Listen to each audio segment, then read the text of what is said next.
c'est que tu rentres et tu ne peux plus t'en sortir, tu es devenu prisonnier.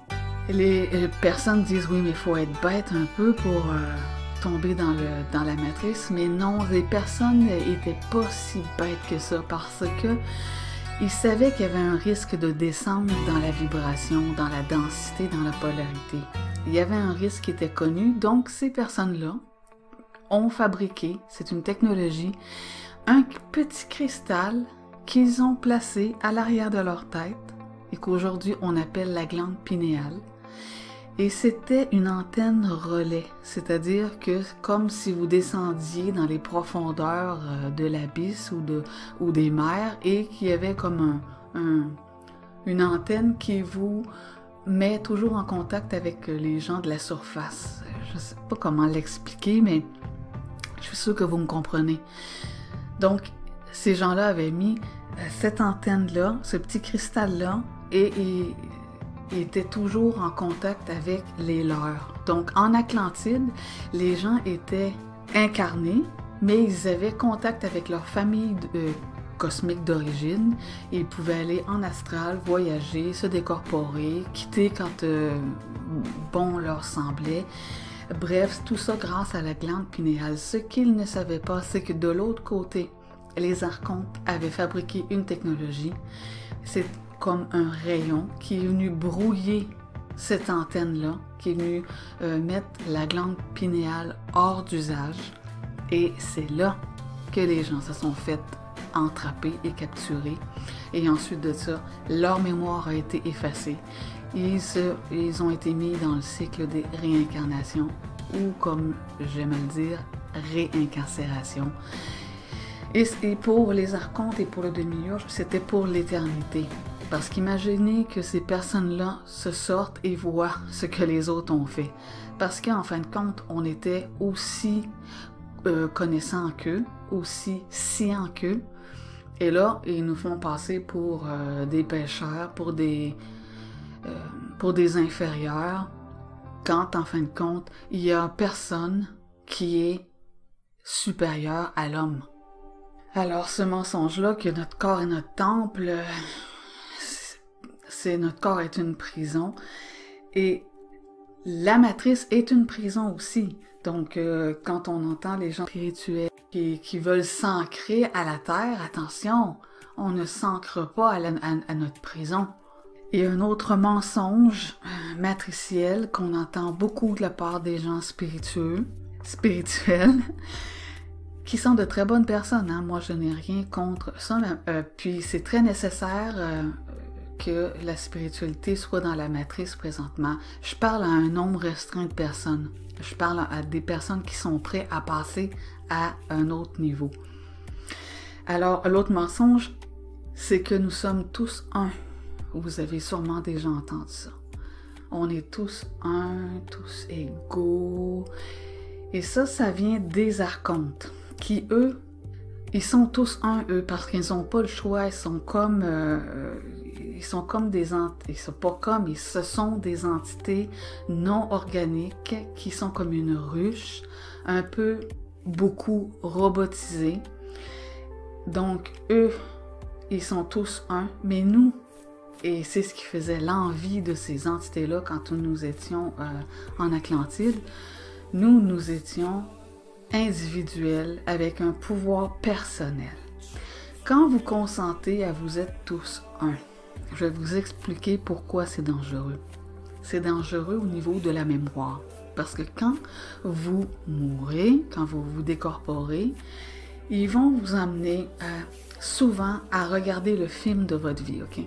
Et comme vous êtes tous un, vous pensez regarder votre vie qui, en fin de compte, dans plusieurs cas, c'est même pas votre vie que vous regardez, c'est une mémoire de quelqu'un d'autre. Mais comme on est tous un, notre mémoire sert à quelqu'un d'autre. La mémoire de quelqu'un d'autre, on peut la prendre. Et c'est comme ça que des personnes qui font des trucs atroces dans la matrice vont prendre leur mémoire et la donner à quelqu'un d'autre. Donc vous allez purger le karma de David Rockefeller. Je dis n'importe quoi, mais c'est ça. Et vous allez y croire, tout comme vous croyez le soir quand vous rêvez que ce que vous rêvez est réel. Hein, vous rêvez des fois, vous connaissez quelqu'un dans votre rêve quand vous ne le connaissez pas du tout dans la vie réelle, mais dans votre rêve, vous le connaissez. Pourquoi? Parce que c'est un écran mental.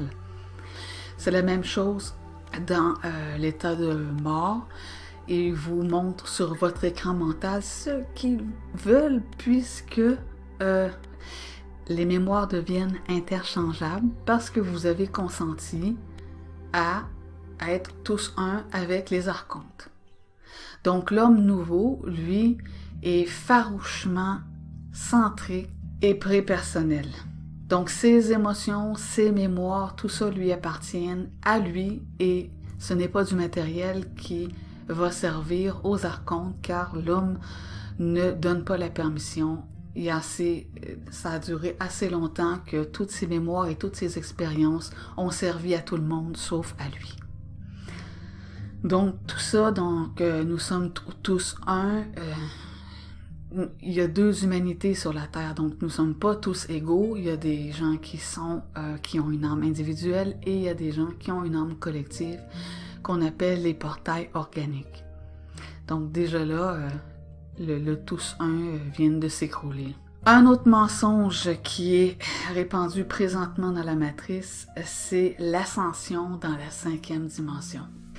Je vais vous expliquer comment j'ai eu cette information-là. J'étais sur Internet et je faisais défiler et j'ai encore des amis qui sont spirituels. Je ne parle pas de ces sujets-là. On reste très superficiel. Ce sont des bonnes personnes.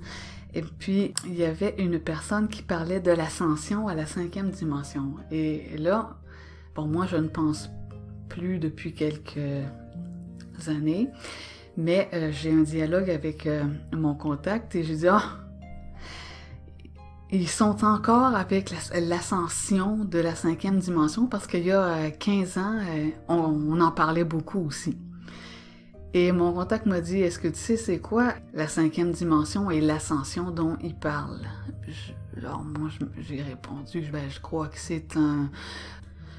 c'est une transition à un état plus subtil. » Et il m'a dit « Non, pas du tout. C'est une technologie archontique, donc qui vient des archontes, qui veut faire passer la matrice du 3D au 5D. Ce que ça veut dire, pour vous l'expliquer, tout est technologie. La matrice est holographique. Tout est technologie. Tout est fractal. Même dans la nature, c'est de la technologie. Et pour employer un langage technologique ou informatique, passer du 3D en 5D, ça serait un peu comme de passer de l'Internet 2.0 à 3.0 ou 4.0. En fin de compte, c'est un changement de serveur. C'est ça qu'il m'a dit. Donc, eux, ils vont affiner le serveur. C'est comme si on passait du Pentium 1 au Pentium 2. Je dis n'importe quoi, là, mais c'est pour vous faire comprendre que et ça, c'est dur pour nous à comprendre. En tout cas, moi, ça a été dur pour moi à comprendre parce que mon contact m'a dit ils veulent faire une réalité encore plus réelle que la réalité présente. Ce qui est très difficile pour nous de comprendre parce qu'on connaît rien d'autre. Donc, les gens qui donnent leur consentement et qui vont ascensionner dans le nouveau serveur de la matrice vont se retrouver dans une matrice encore plus hermétique, plus réelle, encore plus difficile de s'en sortir parce qu'il y a beaucoup de gens qui se rendent compte que ça cloche ici. Moi, j'étais jeune et je voyais ce qu'on appelle en anglais les glitches, les erreurs de la matrice. Je les détectais très jeune. Et il y a des gens qui aussi les détectent. Et il y en a plein. À un moment donné, je pourrais vous en parler. Vous allez peut-être dire « Ah oui, c'est vrai. » Mais dans la 5e dimension, même moi, tout semble assez cohérent et en place, si on peut dire. Donc, faites attention à ça. Maintenant que vous le savez, vous avez la conscience de donner votre consentement. Et il faut le savoir. Je ne blâme pas les personnes qui font tout pour ascensionner parce que comment tu veux savoir cette information-là si quelqu'un ne te le dit pas télépathiquement? C'est presque impossible. Je vais aller vite parce que la vidéo commence à être longue, mais j'ai tellement de trucs à vous dire, j'ai l'impression de tout vous donner ça d'un bloc, mais je pourrais y revenir. Vous avez juste à me le dire, à me laisser un petit mot sur le blog. Le mensonge, le dernier mensonge que je vais aborder avec vous, c'est le libre arbitre. Les gens ont cette croyance que nous avons ici le libre arbitre. Il n'y a aucun libre arbitre dans la matrice. Le libre arbitre existe, par exemple, pour toutes les créatures qui sont hors matrice, que vous appelez les extraterrestres. Donc, il y a beaucoup de civilisations, c'est peuplé hors matrice, il y a beaucoup d'êtres, il y a beaucoup d'intelligence, des civilisations avancées, et eux, ils ont le libre arbitre. Le libre arbitre, comme mon contact, lui, dit... c'est quand tu décides de t'en aller ou de terminer ta programmation, tu peux. Mais essayer de dire, bon, ok, j'ai fait le tour, je retourne dans ma planète d'origine ou je retourne puis je vais faire une autre expérience. Non, non, non, non. Vous êtes pris ici jusqu'à la fin de votre programmation que vous n'avez pas choisi. On n'a rien choisi. On n'a tellement rien choisi. Et ça, je l'ai vu. Le degré de manipulation que même nos partenaires amoureux qu'on a l'impression de choisir, c'est eux qui les choisissent pour nous. C'est jusque-là que ça va, parce qu'on dit « Oh, on n'a pas choisi nos parents souvent, mais il y en a qui spirituels, eux pensent qu'ils ont choisi leurs parents, mais il y en a qui disent « Ah, on n'a pas choisi nos parents, mais on va choisir nos amis, on va choisir notre... » Non, vous choisissez même pas vos amis. On ne choisit pas son partenaire. On est accouplé ici sur Terre. Et il faut le savoir, même si c'est dur à avaler, mais le libre arbitre, c'est un autre mensonge du demi-urge qui veut nous faire croire qu'on a une certaine liberté quand la liberté est nulle, la limitation est extrême, la manipulation est horrible. Le mensonge matriciel, nous sommes baignés dedans jusqu'au cou. Alors, fidèle à moi-même, je vais tenter de vous faire un bref résumé. Nous avons parlé des entités sans âme qui, en fin de compte, sont des entités avec des âmes qui collectionnent encore